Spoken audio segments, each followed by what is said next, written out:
سلام دوستان، به تحلیل روزانه بازارهای مالی خیلی خوش اومدین. امروز 31 تیر ماه 1405 با تحلیل روزانه بازارهای جهانی در خدمت شما هستیم. بریم سراغ چارت ها، ببینیم امروز چه موقعیت هایی رو میتونیم از این چارت ها شکار کنیم.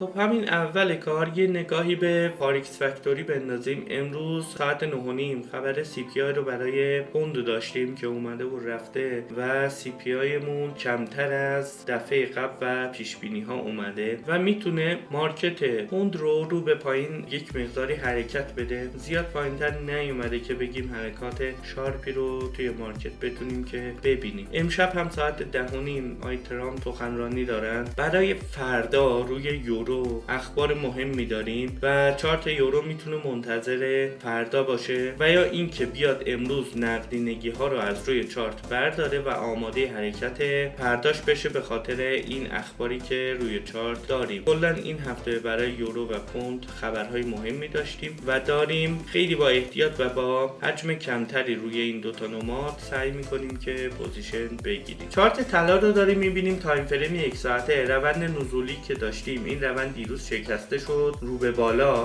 در تایم یک ساعته یه چنج اف کاراکتر توی این ناحیه برای ما داده و بعد یه BOS برامون ایجاد کرده. ببینین درسته روند ما و ساختار ما تبدیل شده به صعودی و پوزیشن های بای ما اعتبار بیشتری دارن، ولی من فعلا دوتا ناحیه برای اصلاح طلا مد نظر دارم. ببینین اولی این اوردر بلاکی که داریم میبینیم، همین کندل داجی که اینجا برای ما شکل گرفته، میتونه یه اوردر بلاک برای اصلاح قیمت باشه. نمیگم نزولیش کنه. اصل اوردر بلاک در تایم یک ساعته همین کندل داجی میشه برامون که قیمت اومده تاچش کرده، ولی اگه تایم های پایین بریم ریفایندش کنیم، این اوردر بلاک یک مقدار بالاتر هست و قیمت بهش نرسیده و من انتظار دارم قیمت با پر کردن این FVG بیاد و این اوردر بلاک برسه و این نقدینگی رو برداره و اگر اینجا این FVG مون عمل کنه، برای این دوتا اوردر بلاکمون هم یک نقدینگی ایجاد میشه. این اوردر بلاک ها در تایم 15 دقیقه بهتر دیده میشن. در تایم 15 دقیقه این اوردر بلاک، این کندل داجیمون و این گرهی که اینجا ایجاد شده برامون اوردر بلاک محسوب میشه، ولی ریفایندش رو که بکنیم در تایم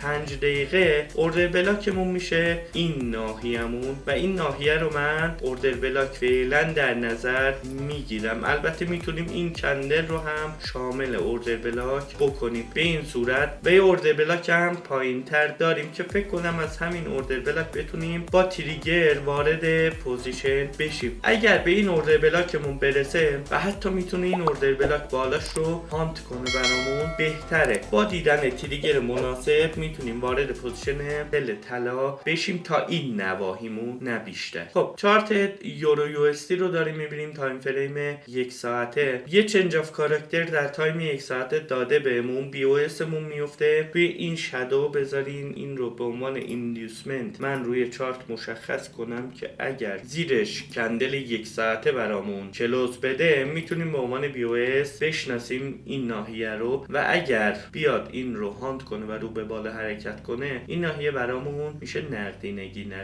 از روی چارت برمیداره.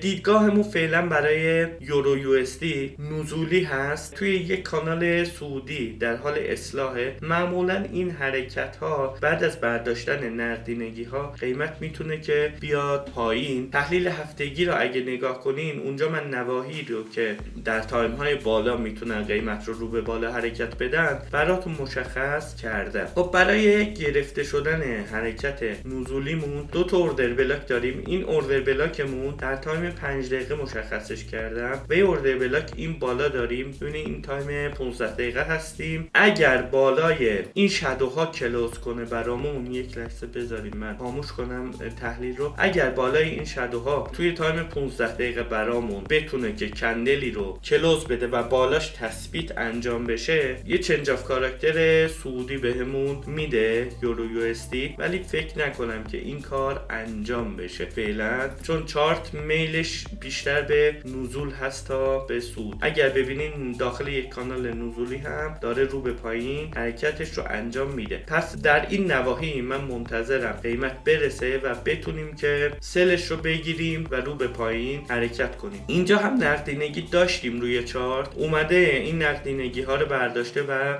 قیمت رو داره میکشونه رو به پایین. همین نقاط هم با دیدن تریگر مناسب میتونن که برامون پوزیشن سلی رو فعال کنن. من دوست دارم که الان همین در تایم 5 دقیقه قیمت بیاد، وقتی که لندن شروع شد قیمت بیاد این بالا، یک بار دیگه این شادو رو به بالا رو هانتش کنه و به اوردر بلاک اصلیمون برسه قیمت توی این ناحیه، همین کندل آخرین کندل صعودیمون برسه قیمت یک بار این رو هانت کنه و بعد بتونیم که یه تریگر مناسب، یه شیفتی رو از مارکت بگیریم و رو به پایین حرکت بکنیم. دقت کنین امروز صبح خبر CPI رو همونجور که اول ویدیو بهتون گفتم برای پوند داشتیم. فردا هم اخبار مهمی رو برای فردا و پس فردا اخبار مهمی رو برای یورو داریم و میتونن که طبق تحلیلمون حرکت بکنه. خب چارت نزدک رو داریم میبینیم، تایم فریم یک ساعته. نزدک در کل همونجور که در تحلیل هفتگی بهتون گفتم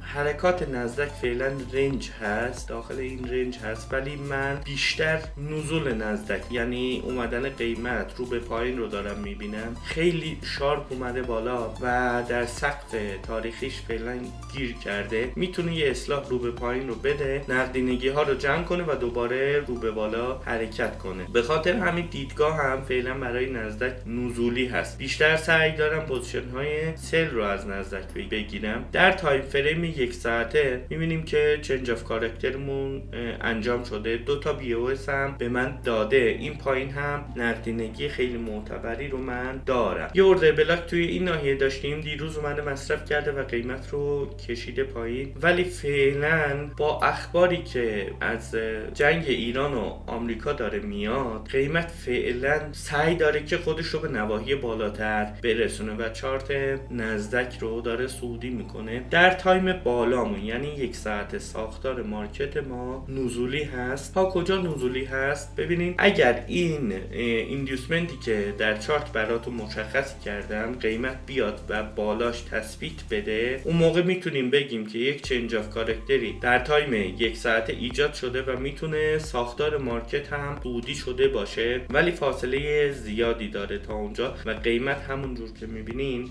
اون قدرت لازم رو نداره که خودش رو برسونه به این بالا، مگر اینکه بیاد این نقدینگی پایین رو برداره و بعد رو به بالا حرکت کنه. این برای امروز نیست. تایم 15 دقیقه مون رو اگه ببینیم توی این ناحیه در تایم 15 دقیقه یه چنج اف کاراکتری داده و دو تا BOS رو روی چارت میبینیم. از ساختار ما نزولی هست روی نزدک، ولی روند ما صعودی هست. اگر طبق ساختار بخوایم ترید کنیم پوزیشن های سلمون موثرترن و اگر طبق روند بخوایم ترید کنیم پوزیشن های بایمون میتونن سود خوبی رو بهمون بدن. ولی اگر بایی رو هم روی نزدک بخوایم بگیریم تا این نواحی هست که اینجاها روی چارت داریم و بیشتر توی این نواحی دنبال سل مارکت هستیم تا بایش. نکته دیگه روی چارت فعلا باقی نیست. آپدیت های تحلیل رو من در کانال بله و تلگرام برای شما قرار میدم و امیدوارم که از اونها استفاده کنید و اگر موقعیت معاملاتی خوبی رو